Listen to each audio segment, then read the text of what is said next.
Hello everyone, welcome back to a new video. So in today's video we'll be talking about the poem Marital Life by V.M. Girija. Let's start by talking about the poet. V.M. Girija is an Indian poet and essayist writing in Malayalam language. She has published a number of books which include Prem Ek Album, the Hindi translation of a poetry anthology in Malayalam, Pranayam Orambala. Kerala Sahitya Academy awarded her their 2018 annual award for poetry, and she is a recipient of Changampuzha Award for Literature and the Bashir Amma Malayalam Puraskaram. Now the poem Marital Life talks about the emotional turmoil of the speaker, and she describes herself with varying imagery, and the main theme is to talk about her own vulnerability. So let's start the poem. Then I lay on my stomach on the cold floor and become a heap of snow. You sleep afar, naked, like a cloud emptied of rain, relieved. I become the earth, shredded by lightning, wounded. Beneath the soil layers, clamor, laughter, youth, love. That first time when you filled my body, is it all that a lie? On the cold floor, I am a nude sculpture. Me, a dark moonlight that oozes blood. It's a very short poem. Like I said, it talks about vulnerability of the speaker. So ഈ ഒരു പോയത്തിൽ നമുക്ക് imagery ഒരുപാടുണ്ട്. കാരണം first line തൊട്ട് തന്നെ നമുക്ക് imagine ചെയ്യാൻ പറ്റും എങ്ങനെയാണ് ആ ഒരു ഡിസ്ക്രിപ്ഷൻ പോകുന്നതെന്ന്. അപ്പോൾ സ്പീക്കർ പറയുന്നത് ആ ഒരു തണുത്ത തറയിൽ സ്പീക്കർ കിടക്കുകയാണ്. And she feels like she has become A heap of snow. So she is feeling a lot cold, not only physically but also emotionally. അപ്പോൾ ആ ഒരു തണുപ്പ് നമുക്ക് എപ്പോഴാണ് തോന്നുന്നത്? ഇമോഷണലി ആണെങ്കിലും നമുക്ക് ആ ഒരു തണുപ്പ് എപ്പോഴാണ് തോന്നുന്നത്? നമുക്ക് ആ ഒരു നല്ലൊരു ലവിങ് റിലേഷൻഷിപ്പിലല്ല, നമുക്ക് ആ ഒരു ഹാപ്പിനെസ് കിട്ടുന്നില്ല എന്ന് തോന്നുന്നല്ലോ ഉണ്ടാവുമ്പോഴാണ്, അത്രയും നെഗറ്റീവായിട്ട് ഫീൽ ചെയ്യുമ്പോഴാണ് നമുക്ക് അങ്ങനെ ഒരു രീതിയിലൊരു കോൾഡ് ബിഹേവിയർ നമുക്ക് തോന്നുന്നത്. അപ്പോൾ അങ്ങനെ ഉള്ളൊരു ഇമോഷണൽ സ്റ്റേറ്റിലാണ് സ്പീക്കർ ഉള്ളത്. പക്ഷേ സ്പീക്കറിൻ്റെ അടുത്ത് തന്നെ ആ ഒരു പാർട്ട്ണറുണ്ട്. ആ ഒരു പാർട്ട്ണർ അടുത്തായിരിക്കും കിടക്കുന്നതെങ്കിലും it feels like there is a gap between them.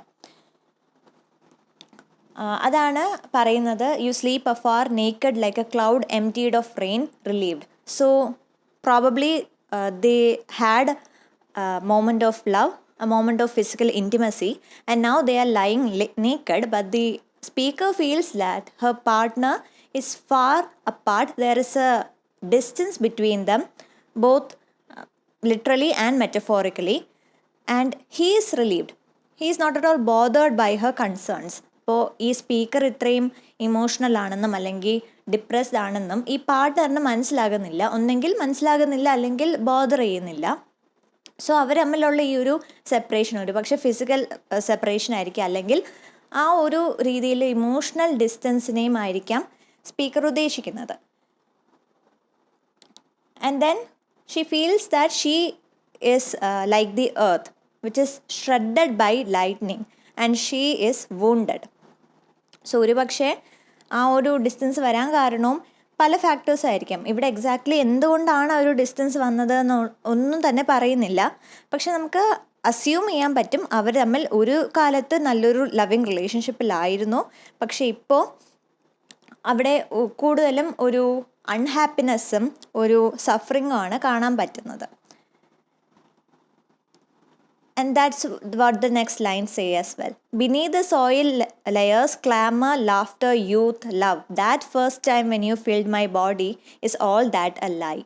അതാണ് ആ ഒരു അവർക്ക് അവരുടെ ഇടയിൽ ഒരു ലവിങ് റിലേഷൻഷിപ്പ് ഉണ്ടായിരുന്നു എന്നുള്ളതിൻ്റെ കുറച്ചെങ്കിലും ഒരു എവിഡൻസ് ആയിട്ട് നമുക്ക് പറയാൻ പറ്റുന്നത് ഈ ലൈനാണ്. ഒരു കാലത്ത് അവർ തമ്മിലുള്ളൊരു റിലേഷൻഷിപ്പിൽ ഒരുപാട് ലാഫ്റ്റർ ഉണ്ടായിരുന്നു, യൂത്ത് ഉണ്ടായിരുന്നു, ലവ് ഉണ്ടായിരുന്നു.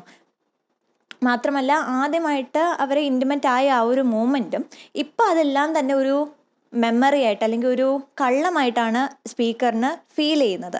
അപ്പോൾ തന്നെ മനസ്സിലായി ഇപ്പോൾ പ്രസൻറ്റിൽ ഇപ്പോൾ സംസാരിക്കുന്ന സമയത്ത് അവർ തമ്മിൽ നല്ലൊരു ഗ്യാപ്പുണ്ട്, നല്ല രീതിയിലുള്ളൊരു ഡിസ്റ്റൻസും അവരുടെ ഇടയിൽ വന്നിട്ടുണ്ടെന്നും സ്പീക്കറിന് ആ ഒരു ഡിസ്റ്റൻസ് കാരണം ഒരുപാടധികം സങ്കടമുണ്ടെന്നും പക്ഷേ ഈ ഒരു പാർട്ട്ണറിന് ഒരു രീതിയിൽ ഇൻഡിഫറൻസ് ആണ് ഫീൽ ചെയ്യുന്നതെന്ന് നമുക്ക് മനസ്സിലാവും. So again there is the repetition of her lying on the cold floor. She feels like she's a nude sculpture. That is എന്താണ്, a sculpture is said to be an inanimate object. It's not supposed to feel anything. It is devoid of emotion. So the speaker feels like a sculpture who is devoid of emotion. She has become an inanimate object, or she feels like she is an inanimate object. But then she says that now she has turned into a dark object that oozes blood. She no longer has any beauty. She no longer has any happiness. She feels like a sculpture that oozes blood. അപ്പോൾ അങ്ങനത്തെ രീതിയിൽ നമുക്ക് തീമായിട്ട് പറയാൻ പറ്റുന്നത് ഒരു alienation നമുക്ക് feel ചെയ്യാൻ പറ്റുന്നുണ്ട്. നല്ല രീതിയിലൊരു ഡിസ്റ്റൻസ്, അങ്ങനത്തെ രീതിയിൽ എന്താണ്, സ്പീക്കർ എന്ന് പറയാണ് സ്കൾപ്ചറായിട്ട് ഫീൽ ചെയ്യുന്നു. ബ്ലഡ് യൂസ് ചെയ്യുന്ന ഒരു സ്കൾപ്ചർ എന്ന് മാത്രമേ ഉള്ളൂ എന്നുള്ള രീതിയിൽ സ്പീക്കർ ഫീൽ ചെയ്യുന്നുണ്ടെന്ന് പറയുന്നു. ഐസൊലേഷൻ എന്നുള്ളൊരു തീം നമുക്കിവിടെ പറയാൻ പറ്റും. കാരണം ആ ഒരു ഡിസ്റ്റൻസ്, അതിപ്പോൾ ലിറ്ററലി എടുക്കുകയാണെങ്കിലും മെറ്റഫോറിക്കൽ എടുക്കുകയാണെങ്കിലും നല്ലൊരു ഡിസ്റ്റൻസും ഒരു ഐസൊലേഷനും സ്പീക്കർ ഫീൽ ചെയ്യുന്നുണ്ട്.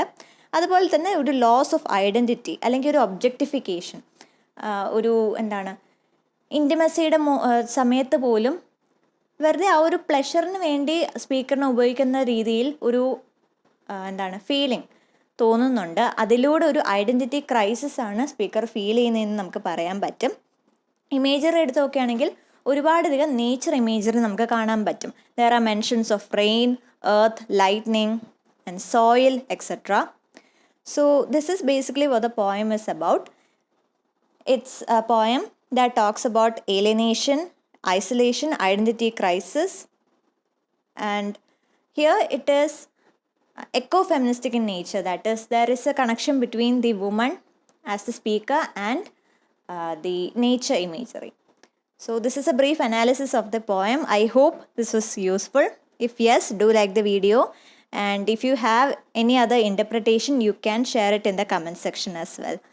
So thank you.